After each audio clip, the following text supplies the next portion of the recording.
brunch with my people though. The homie Dyke just cooked up a feast and we bout to eat it, bro. Fucked around and has to mix the lobster with the protein. Daddy is rolling blue dream. Them boys got down a routine. It's Naptown culture. Cooking 7 courses. Had to pass the torch and now I'm grabbing second portion. So sit back, relax, grab a drink and a smoke. It's Harder Brunch on the way and get prepared for the jokes. Whoa. Hi, and welcome to the Harder Brunch Podcast. I'm your host, Dyke Michaels. With me, as always, my co-host, Thaddaeus J. Mckee. Slap your baby, wink, wink. On the ones and twos, the wheels of steel, the sauce spots of Indianapolis, and the last bespoke dragon. Give it up for Zach Roan, everybody. Back to the good old no mic days. Hey, we had too much of your voice. No, we have a mic down today, so we're not. Thad will share. We'll just do a one-off. Back and forth. Yeah, I'll share the mic. Every other word. 2 mics. Like one mic, 2 guys. You say a word, Zach says a word, you say a word. Yeah, like the talking head thing. Yeah, I think that's Is that what the fans want? That's what the people are clamoring for, I think. Very special returning champion with us in studio, our friend and yours, Andrew Priller from Upland Brewery. Welcome back to the program. Hey, what's up? How's it going? Good. It was a fun dinner up there. Yeah, nachos. I love. This is a night brunch, one of our exclusive night brunches. I'm honored. Plus, I like nighttime better. So. Oh, you're a night guy. I'm a night guy. Yeah. Well, it was hard to ever get you here on a Sunday because you're a busy man. Yeah, brunch. Mm-hmm. We do brunch, so yeah. Usually I get pulled on a Sunday, or usually Sunday is my sleep in kind of like recharge from the week. Kind of day. Make yourself human again. Yeah. Well, when you're doing all the Upland stuff, yeah. Upland's got you busy. It does. Yeah, exactly. And you are the general manager of... No, I'm a regional manager. Regional manager. Sorry, assistant to Nothing the regional manager. Assistant to the regional manager. We have the 5 restaurants in Indianapolis, and I kind of oversee the general managers there. So. That's a fun job. But Fountain Square is kind of like your main one. I try to be there the longest because we do everything out of it. So we even brew there. So yeah, a lot of times, so if you go to any of the stores, we have our staples, the cores, and those are all done in the big brewery in Bloomington. But if you go to Fountain Square, you see the equipment there. Oh yeah. And so anything that's rotating throughout the season, or it's like a test batch, we want to see how it does. Mm-hmm. We make it there and kind of distribute it from there. So. Specialties and one-offs. Yeah, so you can kind of get creative, funky, fun, do cool things with beer. It's kind of like, you guys are chefs, so you guys know the food part. So it's the same thing with beer. Might come in and see Andrew working on like a forklift that's gone down, It's like a chef with a special menu. Sometimes you'll do something on special to see how it works. And if it's really popular, you can amp it up into the regular menu. Yeah. Same thing with the beer. It's like, hey, we'll do this, see how fast it goes, and then get ideas for what we're gonna do with because in Bloomington, it's a different that brewery is 3-4 times the size of our actual restaurant. The original. Yeah. I got a question. Have you ever just done a batch of beer and you're just like, this won't be touching the public? Yeah. Yeah. A lot. For different reasons. It could be like, oh, this is too good. There's a lot of times something was off, right? They'll take our brewers are super smart. Those guys are nerds when it comes to that stuff. Yeah. And if it tastes off from what they wanted, they'll just dump it. Oh, you know what? Just dump a whole thing? It's just like if it doesn't meet the standard and doesn't meet the integrity of what they're going for, it has to go. I want to start a new business called Above Average or Below Average. I mean, we can talk about it later. So when the stuff doesn't get, Oh yeah, never mind. Cash only thing though. Well, that's why That's why they have to separate. So he brought over a sour for us, and those sours have to be made completely separate from the rest of the beer because that yeast can get airborne and it can just jump into the other beers. Jumping in the other beers and make them. So we actually ruin them. So we have the breweries over on the west side on Profile in Bloomington, and that brew pub's over by campus near the east. And at the brew pub, there's a place called the Wood Shop, and at the Wood Shop is where we brew all those sours. Okay. And they're totally like he said. It has to be far away. You can never brew any because the Brettanomycin, the yeast, and all the bacteria, it's basically lives in those wooden fruiters and contaminates them in a good way to where you're able to like keep getting that sour and keep getting what you're trying to get out of it. But it would make any beer sour. Yeah, like, so if you try to make a regular like Pilsner there, Yeah. it would just be sour. Oh, okay. But yeah, so we use that, to make, what's in that bottle there, the raspberry. We use that facility to that's all that we use that for. The sour facility. Yeah, which is cool. That's something different that most breweries don't get to have. Why don't you talk about what you brought us here? Sour house. So this one's the raspberry sour ale, beer cup gold medal winner. So it's just raspberries, and it's aged in bourbon barrels, and it's just delicious. It's actually I'm not a huge sour guy, but this is one because the fruit they use in it, I'm able to like drink it. And Zach liked it, which Zach never likes anything good. Yeah. So that was pretty big. He doesn't like anything good? No. Yeah, it's a gold medal winner, so it has to be good, right? And then the other one we brought was Revive. So that's got pineapple, barrel aged, the same thing. Well, I'm trying the pineapple. Oh. Yeah. I'm excited about the pineapple. Just need something like nice and fruity, which is raspberry as well. Tequila. Whole pineapple. Yeah. Seriously. You can put it in tequila? Chamomile. Let's put a little tequila in it. Ooh. What would you put in the raspberry? Like liquor wise? Yeah. Let's mix it up. Vodka. Tito's. That's 2020 Mad Dog. I put Tito's in everything if I could. So Now, how long has Upland had a 3-way liquor license? so There was too long of a pause there. There was way longer pause there. well, no. So there's 2 stores that don't.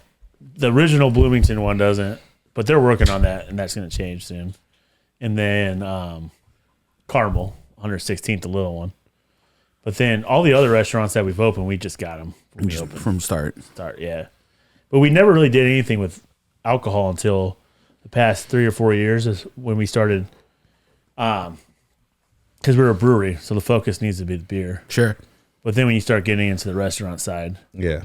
you start figuring out people who come to drink beer bring people not always who do drink beer. And then you can also do other things with liquor, be more creative, fun. And then also, it's definitely a positive when it comes to like profitability. And just kept building it and creating it. So we just put a big new cocktail menu out there. We started it in July, and Dimitri Morris was kind of helped me on it, kind of consulted with me on it, which he worked at Bluebeard, Open Can, and also did some stuff with West Fork and a bunch of other places. And he just had a good vision for it. Like he had the time to work on it. Yeah. So it's a very intentional, curated. Menu. So I was doing them for a while, and I just he's a little more knowledgeable in that world, and I got to work with him, which helped me to be more knowledgeable.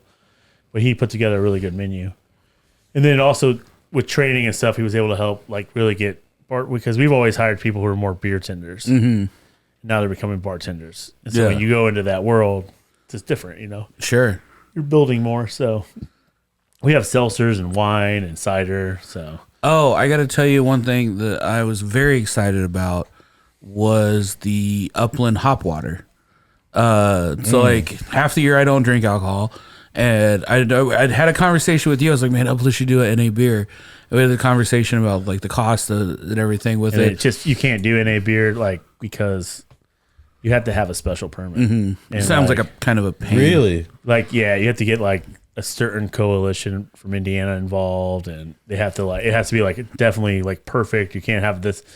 You have to be under this alcohol, and it gets under that alcohol. It's pretty hard. Okay. But then Upland, sponsored Adult Summer Camp, and we had some wonderful beers, but just slipped some of that hop water in there, and it was like the big hit. It was Prize, the big, motherfucker. Yeah. it was the big hit. Yeah. We actually had a decent amount of NA drinkers there. People were really excited. It's on for shelves it. now. Yeah, they love it. It's great. It's on shelves, so you can get it at. I think at liquor stores are starting to sell it, and Kroger, Meyer, maybe, it's going to be there soon. But I know at all our restaurants right now, anyone can go to an Upland, and we have it on the shelf, so you can buy a 6-pack of it. That was awesome. And that reminds me, I'm going to You can buy it in the restaurant if you want to drink one while you're there. There you go. And I'm just gonna do our Upland commercial right now. This whole episode, baby. Cheers. Wait, you're doing a commercial inside the commercial? Yeah. It's like one of those info commercials. Did you ever get stuck watching any info commercials back in the day? I actually have a really good story about that. Oh, tell us. All right. Fine. It involves some drugs. So that's all right. Then. Sure. So when I was in my 20s, we took a hallucinogen, and I wasn't working right away. And we drove to Michigan I was in like hardcore shows and all that stuff. And there was like, we had buddies up there, and we're just like, oh, well, whatever. We're just gonna hang out. And then we got to this girl's house that we were staying at. We're all in the basement, and it kicked. Mm-hmm. And a Barry Manilow commercial was going on for at least 8 hours straight. Oh my gosh! It's like, oh my god! It was like you just got trapped in Barry Manilow world, and we couldn't change the channel either. So. Oh my gosh! They used to do that for a lot of music, like for any like type of old song or old artist. They'd have like a and Catch the Wonders, Catch the Christmas album, and then it'll be playing like all scenes from the Christmas album. Yeah, I remember those. Now we've never taken drugs. What is that like? What is that? Oh, whatever you want it to be like. Yeah, just a lot of Barry Manilow. There's a lot of Barry Manilow and waves. So, you guys were a big part of Treese Oh this year. How was that? Because I just only saw pictures and it's crazy just to see like, oh, this is the normal restaurant that I see every week, and it looked like a warehouse party. Like, I mean, it looked like a we never got to. We haven't done anything like that before. I figured as much. It was a good opportunity. We have a new AI bot that's joining the program. Oh, nice. It still hasn't figured out like not to interrupt and stuff like that. Like it. It's all right. No, it's good. But yeah, all right. So we were talking to them, and then this kind of brought up like, hey, we want to do this after party, and they needed a bigger space, and so I was like, we can do it, and so we kept the restaurant open until 10:30. And then they started at 11:30, and we got all the chairs out and everything, and just kind of let the DJ come in, do his thing, and then had 400 people in there rocking. That's wild. 400 people rocking all day. I felt like more than 400 people. There's some things we learned. Yeah. We don't do nightclubs, but yeah, it was also good for the neighborhood. Everyone was really cool, chill. I think they were tired after Shrees because I got to sneak away and do some stuff, go check out the shows and stuff, and shout out Bloody Knuckles. They did good. Oh yeah, man. They were up at our camp and they killed. They had a busy weekend. Yeah. See those guys out and about a lot, so it was good to see them out there and rocking it. They're actually better than some of the national acts, to be honest. Oh yeah, I'm not like on this like cadence and being able to deliver, which was pretty impressive to like see them kind of size up with some people out there. Absolutely, and then switching back and forth mid rap, like it's like okay, like this is fantastic. Like this is my band. I couldn't do that. I'd forget. Did you ever rap? Were you ever in a rap group or anything? No, but I like any I think teenager in the early 2000s, like you just start freestyling. Yeah. I feel like and then you like listen back, you're like, man, I was trash. I was in like a rap core band. Oh, nice. Like, full on mid 2000s. Like, well, we were like a hip hop band or a hip hop group, and then we had a full band behind us, and they just kind of drowned it out. So like, you have to scream just to be heard over it. I love hip hop and rap like really deeply. Yeah. And then so when you're younger, you're like, I'm gonna try to do it. And then I got to the point where I was like, maybe I should just enjoy it. Yeah, maybe I'm more of a fan. Maybe I just like it a lot. I can nerd out like everyone else. So.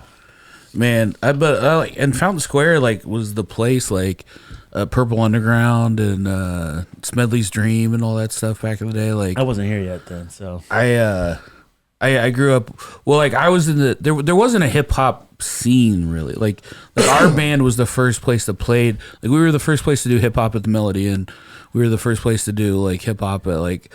I didn't even know the Melody. They never let anyone do hip hop, so they let us do it for a while there. That's cool. we could bring 20 people in on a Wednesday, which was like, yeah. All right, you guys can do whatever you want. Exactly, yeah. And we had a whole stage show where there was just every song had a gimmick to it. Like we had girls dancing on stage with us in Catholic schoolgirl outfits, and we had people coming up doing beer bongs and stuff. Yeah, it was It was part of that 90s shot culture. It was kind of left over from that. The fun stuff. I would throw... no one's fun like that as much anymore, you know? I would throw panties out into the audience, which nobody liked. Nobody enjoyed that. Clean? Didn't you dumped them in a juice, didn't you? Well, so we had a song about panties, and every show I would go to a store, and I'd go to like Kmart or something, and I'd find like there's always like a bargain bin full of like buy 3 but get 1 free or whatever, and I would just buy the trashiest, cheapest panties because we were just going to throw them out to the audience. Why wouldn't you do that? And like, so they were always like obviously brand new, clean from the store. But then I'm up there rapping and I'm just throwing panties out. People are dodging it like grenades, you know? And so it was just funny to see the reaction because I would like try to hit people with it. So one time I knew people's reactions were going to be this way. So before the show, I just had a cup of beer set to the side and I had a pair of panties soaking in it the whole show. And then when we hit that song, I'm like throwing them out. And then I go and I just pick one out of the cup and I wring the beer out in my mouth and then throw it into the audience. Way more grotesque than I remember. Yeah. You were like, it was a juice? Because it looks like pee, probably. I mean, it didn't look good. I don't know. But I like even with that, I like the comedy. Like, I worked really hard on practicing my raps, but I'm sure they were mediocre. But, like, my favorite part was, like, the theatrics of it. The panty part? The panty part, yeah. DJ panties. I like the fact that it kind of grossed everybody out. That's like, a shock. Yeah, I get it. It's punk rock. It was a good time. What was the Gators? Do you remember Gators? You weren't here yet. No. I didn't get here till like 2015, 16. Okay. Where were you originally from? South Bend, Indiana. Yeah, that's the place. What is there to do in South Bend? It's not bad. Take hallucinogens. Yeah. When I was living there, just run around being a skateboarding menace with your friends. No. We have Notre Dame. So tailgates, football, good campus. Were you a football player? No. You didn't play sports in high school? I wasn't this big when I was younger. I was isn't going from size. Oh no, I could no. I skateboarded and personality, music and art and did all that stuff. But that makes sense. But yeah, football just too much structure. I think is skateboard more dangerous? I would say so. No, I don't know.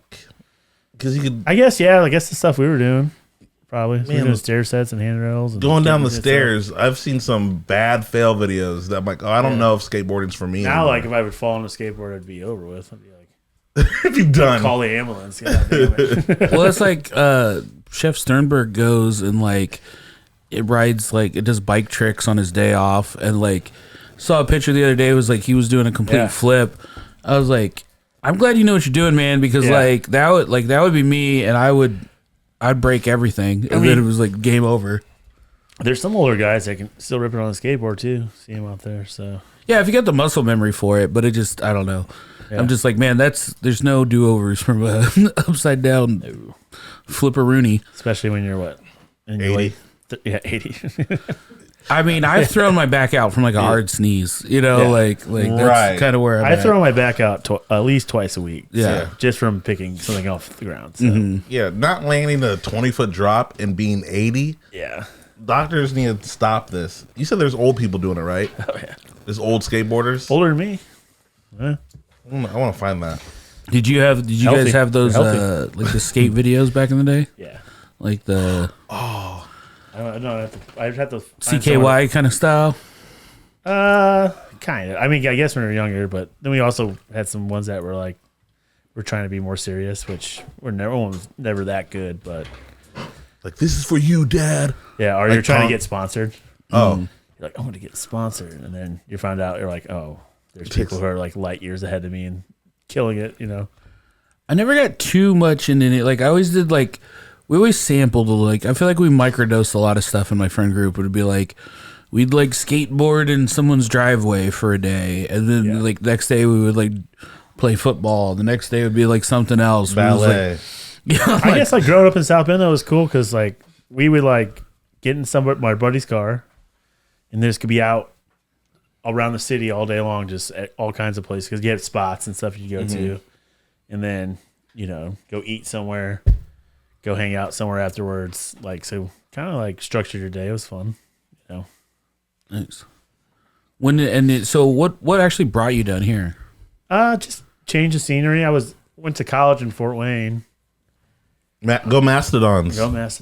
And then I just needed to get out of Fort Wayne because it's just, I don't know, just there long enough where I was like, and there were, I don't know. I will speak to that. I was working at the same places and knew the same people. And then I had a buddy that lived down here and he was like, you should just move down here and you can work in restaurants. I feel like restaurants. Yeah, I feel like from South Bend though, like Chicago's like the next stop, the natural next stop. Typically, most of the people I know would either move to Chicago. Go there a lot. You can get a train from South Bend and you just go to Chicago. Oh, really? Yeah. There's the Lakeshore, and it just goes Valpo, Gary, Chicago. Nice. So you can just get you get there at 7 a.m, jump on the train, and it drops you off right at the L. So you can get on the L and you can go anywhere in the city. So. Oh, so like, did you go to Chicago a lot? We do it all the time. Because you go right to the airport, jump in, then you can come back or stay there or whatever you're doing. So nice. How far away is it? On the train, it takes about 3 hours. Oh, because it stops. Yeah, which is crazy because it's 3 hours from here by car. Yeah, and then from like car, you can get on total and get there about an hour and a half. But you hit traffic, so it's usually like 2 hours. So. But a train's probably cheaper though, right? Oh yeah, a lot cheaper. Nice. A lot easier. Well, guys, if you guys want to go to Gary or Chicago, we just found out the deets right here, firsthand from Harder Brunch. If you're gonna go to Gary, just have something. Have something to do. Like, what's gas costs right now? Started talking about traveling to Chicago. It's like, was it gas pretty expensive back then, or no? What was that area? I'm gonna go to Gary and pay my respects to Tito. Oh my god, that's right. When did Tito pass? R.I.P. 2 days ago. Yeah. You know how old he was? 70-something. 70. Oh man, that's crazy. He was Michael Jackson's older brother. So I just found out Tito was related to Quincy Jones. R.I.P. How does it say how old it was? You're trying to fact check. You guys can fact check me. I don't lie on this podcast. Were they all related to Quincy Jones? Well, yes. Yeah, no, just Tito. I think just Tito somehow. Not even like a in-law situation. No, but yeah, all of them related to Quincy Jones and other people. Anyways, it doesn't matter. I feel like Tito was always kind of like the punchline. Really? Yeah, I think he got a bad break out of it because of his name. Well, the punchline is what Joe Jackson did to him. What did he do? That was bad. Nice. Punched him? Yeah. Joe Jackson was a historically, and I've never believed that. Have you seen this man? Look at that smile. Joe Jackson couldn't lay his hand on a child. That's Tito. So Tito's there we go. Wait, isn't Joe Jackson still alive? Look at him. Oh yeah. Whoa, never mind. Joe Jackson looks mean. That guy looks like the devil. Yeah. Oh, never mind. Like he's hurting me just looking at him. I'm like, damn. I'll sing better, I promise, Papa. That just came out of me. Man, he's got some spirits. Joe Jackson's beating He looks mean at every age. He looks like he never learned a lesson. There was no character arc. No. Dude, I would sing my ass off if that was my father. You know what I'm saying? He beat greatness into all of his children. Just by a look. Like, I don't think he even touched his kids. He probably just looked at him like, yeah, that was abuse. Yeah. Quit looking at them kids that long. Oh, he died at 89. R.I.P. R.I.P. Yeah. Joe Jackson. He did have drip at 89, though. I mean, can you imagine Joe Jackson getting the angels in line in heaven, just making them singing them tunes? Look, we're not gonna be playing no damn harps up here. I said on 3, okay? All right? Hey, listen, Michael. You've been messing around with that sword all day. On the count of 3. R.I.P. Joe Jackson. What a man! Can you bring up the picture with him with the afro? Oh, there he's happy. That almost looks like a Boondocks character. Oh snap! It does. Oh shit! Fuck! You can't do that. Oh my word! I just like looked over in the corner and there's this Mexican Filipino face in the corner of this dark alley. I thought I was seeing ghosts. I live in Irvington. You can't run up on me like that. Yeah, we had a conversation about these. I mean, you guys have a haunting problem around here. That really scared the shit out of me. Did you see how far he jumped out of his chair? I was told if someone didn't text me right away to come down to the basement. No, you did the right thing, but she's peeking like this. Yeah. And I like looked over, I'm like, that looks like a face, and then it registered. You did look like a Babadook when I turned around. I was the like, bangs and the Latino lips. Woo-wee. well, welcome to the program. It's good to see you. I'm gonna take Casey from y'all. I thought you were. It was about Joe Jackson when you first said Yeah. I was like, whoa. Yeah, that was It was like we said his name 3 times and Joe appeared. He comes downstairs, yells at us. Let's go ahead and take a quick commercial break, and we'll be right back. This week on the After Brunch Podcast. The first sign is peeing in like jars, right? That's always the first sign. Yeah, I feel like you start collecting your own urine. That's always like that's the first one to go. Yeah, that's like a check engine oil light or something. But like here's the thing. It's way past the point once you start pissing in jars. That's not the first sign? No. That's nowhere near the first sign. Join us at patreon.com/Harder Brunch.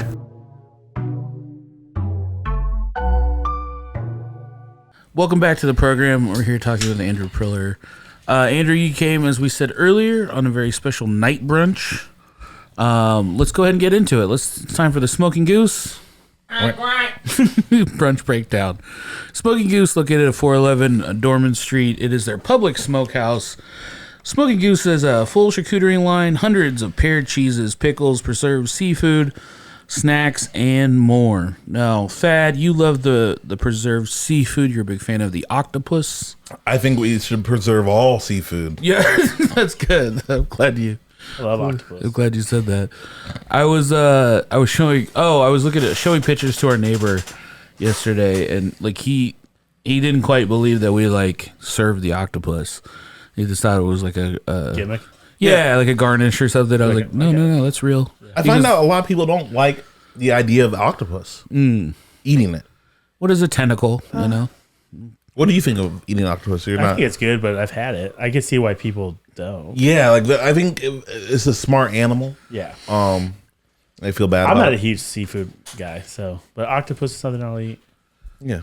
I also think I like shellfish. Sometimes I forget that I'm a pretty adventurous eater, and I hang out with a lot of pretty adventurous eaters. So like when someone just has like kind of like normal like, yeah, I don't like this, I'm like, what? Like if someone doesn't like onion or tomato or something basic like that, I'm like, yeah, I'm like, what? How do you survive? You know, if it's like an octopus, I'm like, okay, that's fine. Makes sense. I mean, onions don't taste great to everybody. I understand that because I've seen a lot of people be like, "Hey, there's onions on this. Send them back." I asked for no onions.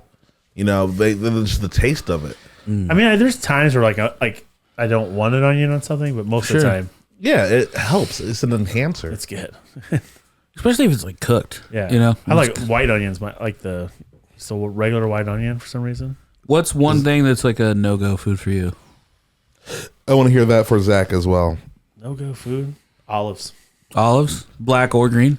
Any olives? Any I race. just like texture thing. I don't know what it is. It was one thing I've just never. That's fair, but I feel like that's a very like I feel like that's the thing where it's like it's pretty easy to like. I used to not like hard-boiled eggs either. Okay, that's getting a little, but you know, I got the texture. I've turned so. Yeah, but what I'm thinking is that olives are pretty easy to avoid. You know what I'm saying? Like olives aren't on everything. They're very few. And things. I'm not one of those people like I can just you can pick it off. Move it to the side. Be fine. Yeah. Or if olives like in a recipe, yeah, it's fine. As long as it's not the star of the show. Yeah, exactly. Water chestnuts. What? Whoa. Yeah. I thought you just said you loved water chestnuts. No, I love jicama when it's raw. I believe it's pronounced. When it's cooked, it tastes like water chestnuts. I hate it. I believe it's pronounced yikama. Yeah, that's right, yicama. What are water chestnuts? Chestnuts from the water. I don't really know. I don't like to eat them. Nat King Cole song about them. Water chestnuts. Water chestnuts roasting on the open fire. What you said? Mine. It's not a food, but it's a rosemary. No, it's not. I like everything pretty much nowadays. Yeah. I used to be a lot more pickier, but I don't like rosemary as much. Mm-hmm. You can throw some rosemary in a drink, but man, stovetop is just the worst. I don't like rosemary. Wait, how do we jump from rosemary to stovetop? Because there's rosemary in stovetop. Oh, because you've gone bountiful. You've gone on the record before saying you're not a stuffing man. You hate stuffing. It's like it's masticated food. You don't like stuffing? It's just basically throw up. It's not. He said it's wet bread. It's wet bread with some seasoning. Like your mom could have easily just chewed that up if the grinder was messed up and then spit it back out there. We are definitely talking about your mom's stuffing. No, I mean that's stuffing is not good. Grow up. No, eat something different. That's one of my things I look forward to the most about Thanksgiving. Stuffing? Yeah, a lot of people like stuffing. Dude, I think it's brainwashing. You can say that you hate stuffing, but stuffing is very popular. I think it's brainwashing, and people have bad palates if they like. You don't like stuffing, do you, Zach? Please say no. No, I love stuffing. It's part of the whole thing. You get the turkey, you get the stuffing, and it's moist, nice moist bread. I mean, there is. And you got to toast it. There's good and bad stuffing, absolutely. But cornbread stuffing, stuffing that comes like grits. I don't like that. It has to be like big chunks of bread and like some ground sausage. Yeah, you never had it with like the sausage and stuff. I'm getting sick thinking about it. Ugh. Oysters. Ooh, you ever had oyster stuffing? Oh, I like that. Yes, and it's gross. I like oysters. Stuffing, you don't need that. And sausage. What if I made you a hot? What if I made you a hot Italian sausage stuffing with no rosemary? We'll just spice it with other stuff. I want that. That's all right. That's what I'm doing this. That's what I'm doing this Thanksgiving. I'm having flashbacks. I'm gonna make you. This is why. So why did you hate it as a kid? Was it the food itself, or was there something deeper? Did something bad happen on a Thanksgiving? That's what I think. Like there's some deep family trauma that you associate with stuffing. One bad Thanksgiving, just stuffing shot my family. No, here's the thing. Yes, there is a deeper story on it, but I already hated stuffing when I was force-fed stuffing at my family table. So it was a punishment. It's a punishment. Yeah, they knew I didn't like stuffing. I would go to their house every Wednesday, and then nothing but stuffing. One day they're like, "Hey guys, we're having stuffing," and I was like, "Yo, I'm just here for a day. Let's party. Let's have some pizza. Nope, let's have the thing that we know you hate the most." And I was like in Guantanamo Bay. I did like a hunger strike. I said nope, and we fought all night. And I was like, yeah, the stuffing breaks families up. Like it tears people apart. So I'm sorry, I don't want to go. I thought it brings families together. I think that's what they want you to think. Is it real? I think it's a test of how good your family is. Yeah. If it's broken up over stuffing, that family ain't shit. You haven't had the right stuffing then. All right. So my goal is to make you stuffing that you. Well, I'm going to trick you into eating stuffing. We can do an all stuffing. Can we do an all stuffing brunch? I think that'll love it. Yeah, stuffing cocktails, stuffing dessert, stuffing. Do like a turducken, but it's like stuffing inside of stuffing inside of stuffing. What? My stomach just flipped. That's a very possible thing. Man, I can't follow that. I can't follow that story with like I don't like something. I don't like man. I mean, you know what? I'm not a big fish person. But it's very hit or miss. Certain times, you know what I ate yesterday that I thought I didn't like and I actually enjoyed. I've never liked canned tuna. I've like an ahi tuna steak or something like that. Yeah. I like that, but like canned tuna has just always been gross to me, and like I don't like the smell. It just smells like cat food, and like I would just associate it with like being gross. And somebody made a tuna casserole for like the family meal at Bluebeard. And I was like, oh, gross. And then I was like, wait a second. This is Bluebeard. It's probably pretty good. It's pretty good. This is Alan's signature on it. So I'm going to take a bite And I took a bite, and then I ended up going back and making a bowl of it. And I was just like, I told the guy that made it, I was like, "Did you make that tuna in a casserole?" I was like, "Dude, I don't even like tuna," and I really enjoyed it. Wow, what did he do that like changed the game? Bacon? Well, I think one because it was Blue River, they probably have a more high end canned tuna. So it was a little bougie. We were in this thing in Carmel High School where you like do like a food competition with a student, and the chef at Commissioner O, Corey, got canned tuna at his, and they made like crab cakes with it. And I don't like tuna either, but I was like, it was a good play on it where I was like, oh, this is actually pretty fucking good. Well, I think tuna casserole especially is probably one of those that was really good when the right people made it and it just came out of the oven. Mm-hmm. Yeah. But then when it gets handed down and then like substituted, like, because I think it's always dry. There's always like canned peas, but like I think that like I would do it as a pasta dish on special sometimes. Yeah. When I worked at a place, but you made it from like cream, from scratch in the pan. So like it was just a good cream sauce with some tuna in it. Yeah, that's what it was, and it was like the cream was almost like a cheese. You remember when they? You remember what company was it when they said that they had dolphin in there? It was dolphin. It was dolphin safe. Well, how did they get? How was tuna unsafe for dolphins at one point? Because of how they catch them. They catch everything together. They just put out giant nets and they would catch dolphins in the tuna nets. My whole life, I thought that meant like there was a mess up one time. Yeah, it's technically less valuable, so it's a weird flex. Oops, all dolphin. Yeah. Dolphin meat's very expensive. Yeah. No, I remember as a kid, I was like, when they said dolphin safe, I'm like, there used to be dolphin in the tuna and everything. Well, I think I said it to my mom, and she probably was just messing with me. Like, yeah, like.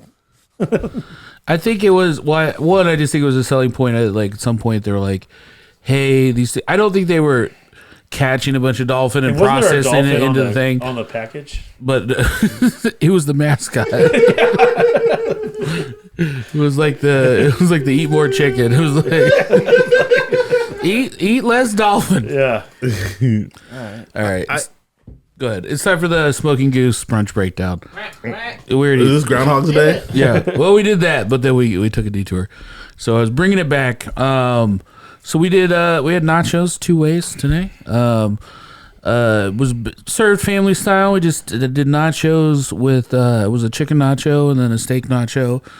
And I will say this: I don't pat myself on the back too much for most food that I make, but I will say that the way I make nachos ruins nachos when I go out and order it at a bar, because a lot of times when I get stuff at a bar, they just put everything on top, and after that first layer is gone, it's just chips. It sucks. That's an issue we have. We make nachos, and sometimes we get reviews back because we have a way we should layer it. Yeah, you got to layer it. And you can tell, like, you get line cooks sometimes, they're just like, "Ugh." But you're like, when you get that review, you're like, oh, I know what that guy's feeling like. Yeah. Like you get good reviews. No, it was this one. These aren't good because they say that everything was great, but all the ingredients on the nachos were on top of it, and we got to the bottom, it was just a pile of chips. But I think that takes a big manager to like look at that and be like, you know what, they got a point. We got to fix that. Yeah. Instead of just being like, fuck them. Yeah. If we've all experienced that. Like you said. Yeah, and it's the same thing of just like, I think anybody that works in hospitality, like I'll be the first person that like when I go out to have a good time and I get like shitty service, like it like hurts my feelings. I'm like, oh man, I bend over backwards to like give great hospitality to all these people, and then when it's my turn, it's just like, what do you want? Or like, here's some nachos with nothing on it, or yeah. You just like you feel robbed a little bit, especially now because things are cheap. So you get nachos that aren't good, then it sucks. And ruin your whole week. We introduced you to the Gavi sauce. It was good. It's good stuff. Really good. You go. What's it going to take to get that Gavi sauce up in Upland? The guy that makes it needs to just come talk to us. Hell yeah. Talk to Chad. Yeah, they got to talk to Chad. I think my goal is to help him be the official sauce of Naptown. That's his goal. I told her there's a lot of people in the sauce game right now. Sauce game's getting a little crowded. Yeah. You got out of the softball game. You got out of the sauce game at the right time when it was getting oversaturated. Yeah, I walked so they could run. Hey, honestly, we're getting into the sauce game right now. Yeah? What type of sauce? Our sauces that we use in the restaurant, like our barbecue. The barbecue? And our habanero, and then I think that's all we're doing at the moment. If you come into one of the restaurants right now and you like the sauce, we'll bottle it up for you there, and then you can take it home with you. Oh, that's nice. You can just get the sauce and it's going to be on Grubhub, too, so you can order it from Grubhub if you get an order. And can I tell you a sauce that I'm really messing with right now? What? Giacomo's. Have you ever had Giacomo's sauce? No. What, their tomato sauce? They have a great barbecue sauce that is like this very sweet barbecue sauce that you could probably put on anything, and it has the right spice. I like sweet barbecue. Like I've thought about drinking it, and I was like, no, Thad, don't drink it. Why not? No, especially if you're I drank it, okay, and it was great. No, what if we did a Giacomo's barbecue sauce stuffing? You know, guys, with the stuffing. Actually, we'll drizzle it on top. Yeah, we'll microdose the stuffing. Okay, what's something you don't like? How do you feel about murder? I think that's one for one. That's a great analogy. What if we just put some barbecue sauce on murder? You gonna like that? I don't like stuffing. It's bad. I think you just haven't had great stuffing. Yeah. If the only stuffing, or enough stuffing. Hey, yeah. Dad, who made the stuffing in your family? Yeah. I don't even know. Let's get to a deeper problem. I would black out. I'm not even gonna point fingers because they might watch the show. They do watch. Maybe you just don't like stovetop. I don't like stovetop, even though my With a aunt pork chop? was on the team that created it. I'm sorry about that. It's not a family thing. I don't know. It's getting way more suspicious now. That's crazy. Your aunt was on the stovetop. I think I'm on team stovetop now. Yeah. She worked for Kraft, and DiGiorno was also one of those. I like things. DiGiorno. I like DiGiorno, so it wasn't like anything against her. DiGiorno is kind of crazy. All the different kind of styles of pizza they have now. They have like a croissant DiGiorno. Croissant DiGiorno? Yeah, like it's literally like croissant, like layered croissant. That's pretty pizza. smart. And then they have, Yeah, it was a matter of time. You can't jump the shark with pizza.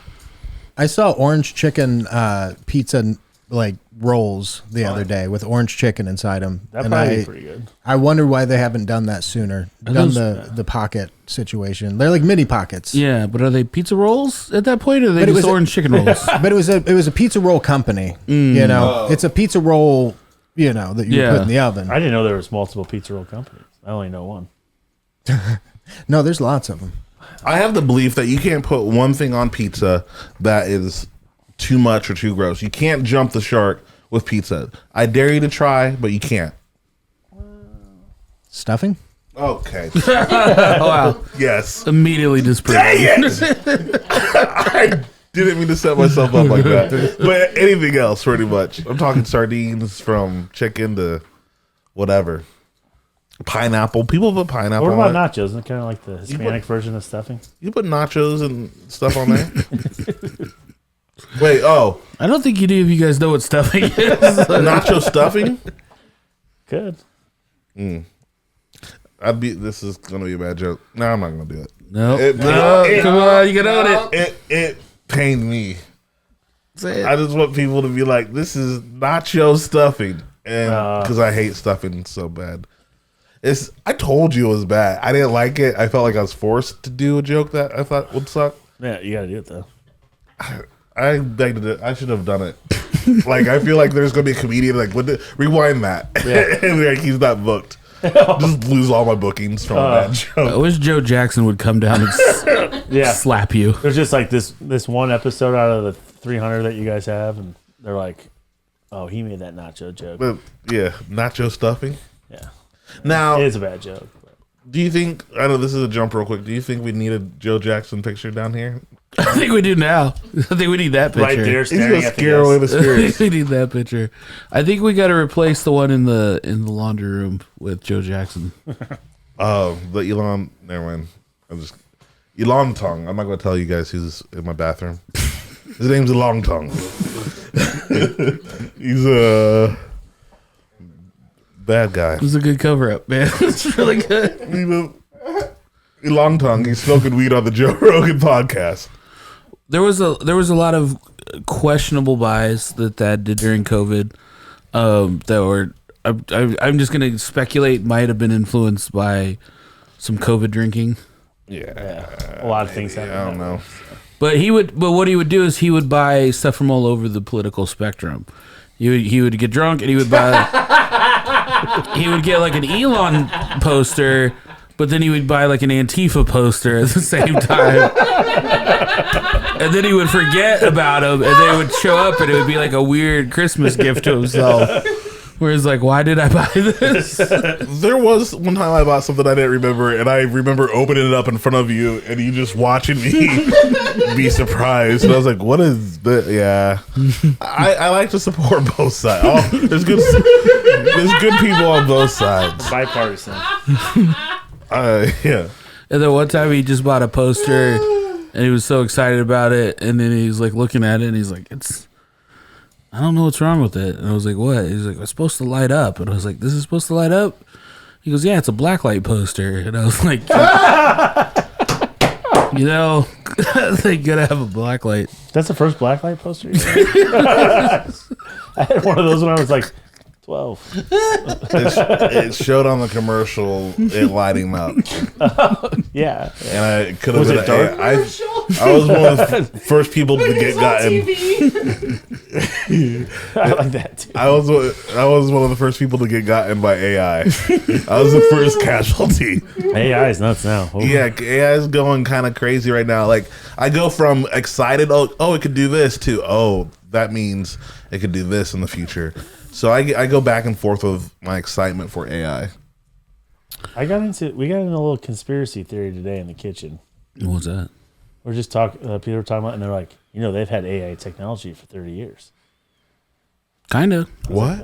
Well, I mean, they have so. What has just happened recently is generative AI, the ability to generate using neural networks. But I mean, algorithms have been served to us by artificial intelligence since the inception of Facebook. Wow. So, you could say that if you have problems with how algorithms move people or affect things, that we've already had casualties from AI.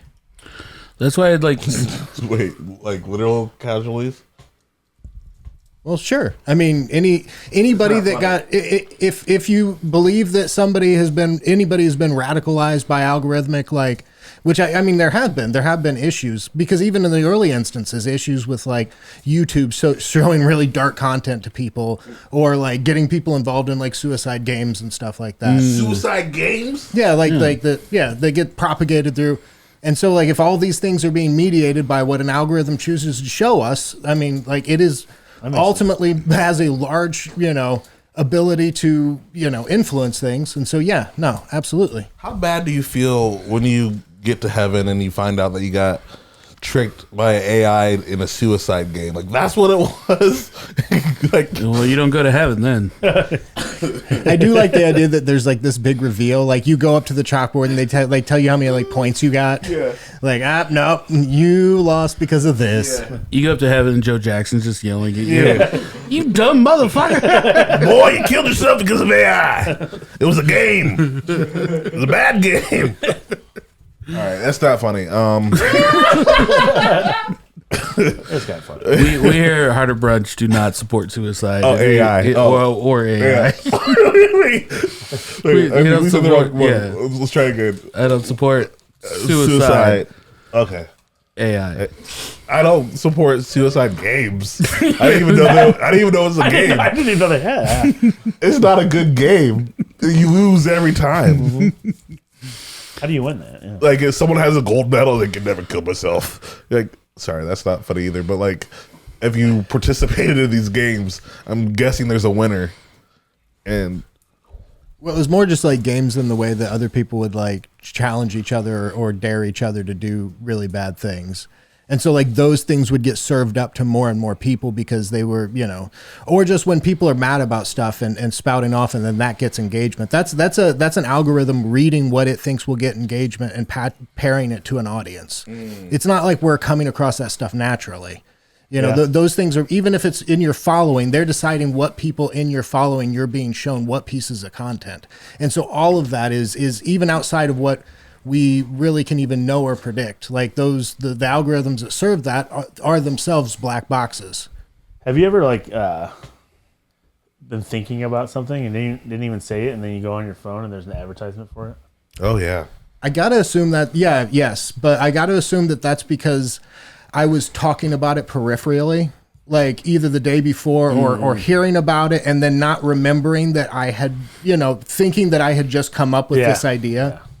That might, I mean, phones do that all the time. If you start talking about a certain thing for a while, it'll come up 100%. Like, I might talk about this, but there was this one time some of my friends would say boobs near my phone, and then for a little bit my algorithm was just like not the normal algorithm. I'm like, you guys need to clean your mouths out. Were you mad about the algorithm? Oh yeah. He was mad. He was so mad he had to check it every hour to make sure that it was clean. He was like, I'm not going to be happy until these boobs are gone. Can we say B instead, guys? Until these bees are out of here. Thank you. Dad was on bee watch all weekend. So it's not a joke. There's a lot of, this is for the government. I don't know if you're listening to your part of government right now. Stop. All right? Be nice to us. Yeah. I agree. So I've sometimes accidentally clicked. Have you ever click on something accidentally? We're just like, what is this? Like sometimes you're just like, I can't even tell what this picture is, and you click on it, and then it's just like, you must really be into this, and then it's like the next 2 days, it's like it won't leave you alone. Yeah, I've clicked sometimes where it's like I got on before and after extreme weight loss picture, and it's like, I'm not into this, you know what I'm saying? But I clicked on it once accidentally, and it's like, even now, a year later, it just every once in a while it's like, you still like this? You still want to see it? You clicked on it one time. Bariatric success stories. That happens to me all the time. Yeah, like what you're saying, and it's just following you on Instagram. You're like, you're like, what? I looked up Ozempic one time. Yeah. And I was looking at doing it. About a year ago, and I didn't. But now my phone, every advertisement, I'm like. But also, is that but it could work the other way. Were you thinking about Ozempic so much because you were hearing so many adverts, and was it just that they were pumping because that was when it was being pumped around, or at least from an advertising perspective, is cheaper than water. If there's any kind of medical question or something I want to look up, I will literally go to the library and look it up on the computer there, because I know if I do it on my phone, it's like the next 3 months, it's just gonna be if it's something weird, I don't need this to be popping up all the time. Right? Yeah. I keep thinking Zach has a working mic. He had something he wanted to say something. You gotta be careful at the library looking up weird stuff, though. Dude, I went to the library. No, you don't. Not anymore. So what have you been kicked out of the library for looking up? Oh, I heard a dude straight up looking at hardcore pornography with the sound on one time at the downtown library, and I told the library, I tattled. I went straight snitch. It's a little aggressive. I was like, this guy's just listening to hardcore pornography with the sound up. And I said, no, I was not. And the librarian didn't even bat an eye. She was just like, thanks for telling me. This happens every day. Yeah. So am I. that had to be a hard gig. Being a librarian? In downtown Indianapolis. Yeah, back in the movies, they made being a librarian so fantastical. Plus, you have to have a master's degree to be a librarian. Really? Yeah, for real. Imagine doing that and then having to monitor people's porn. Police the unhoused watching pornography. I understand, if you're living on the street, you got to get it where you can get it. But man, put headphones or something. You know what I'm saying? You probably go to the corner computer. Yeah, that's your privilege speaking. Yeah. Yeah. You can't really you don't need to go full blast. You don't really know what that guy needed that day. Well, I'm on his side. All right. Well, let's land this plane not talking about pornography at the library. What are you excited about coming up this year, the rest of the year? It's got a big year coming up right now. So, more with Upland. We're doing more menus and stuff coming out for the fall. At all the locations, they'll all eventually have their own menu, which is going to be nice. Which will be like the same, but there'll be differences for like just different dishes. And then November, we're opening up a craft and pizza place over in Columbus downtown called Black Sheep. Nice. And it's going to be like Napoli style pizzas, and then a little bit more of an Italian influence on the menu. So we won't just have pizza; we'll have salads, and we have like this nice like sandwich that we're gonna do. It's more like a wrap almost, but we're using the actual dough from the pizza to thin it out into like a, what do they call it? Like a calzone. Oh, it's different. Stromboli. It's close. It's gonna be good. Okay. And then, but we're opening that up in the beginning of November, which be something different for Upland because it's be a new concept. We've never done a separate concept from Upland, so and that will give us a little bit more freedom when it comes to like, you know, just even beer. We're also going to have like more cocktails, there'll be more expertise behind the bar. Thanks. We're going to be trying to hire people that can kind of get down back there. So. And you guys still got the Sunday parties happening. Yep. So every Sunday brunch with Mike Graves. Oh yeah, man. Go support the homie. He's Going a good up there dude. spinning. He's a cool dude. Yeah, he's a busy man down in Fountain Square. He's the mayor down there. So. Can you drop a beat from there, Sauce Balls? Andrew Priller, always a pleasure having you back on the program. Where can people catch up with everything Upland's doing online?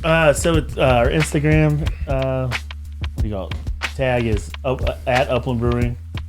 And then also every restaurant has their own tag, so you can check out all those. And then also if you just go online, you can see everything we got going on. So check out Black Sheep if you guys ever get a chance when it comes out in November. Yeah. Awesome. Thaddaeus Jake. Black Sheep, check it out. And also, if you haven't seen Black Sheep, check that out. Great movie. Tommy Boy. You can follow me at. That's not chocolate pudding. You don't do Tommy Boy quotes. You're my at Thad Mckee on all social media. You can find me at Zach_Roan on all social media. I'm at Dyke Michaels across everything. Stick around, check out our Patreon. It's patreon.com/Harder Brunch. Only $3 a month gets you access to our vast and deep Patreon library, where you get to hear us cut loose, and sometimes Dad's going to say some naughty words. Yeah, and if you go to the $10 program, you could even get invited to have a brunch at our table and hang out. That's cool. So subscribe to that $10. That's a deal, actually. Yeah, you gotta be at the 40 eggs level. Yeah, so give that $10 subscription, and we will see you here. Bye-bye. Bye-bye.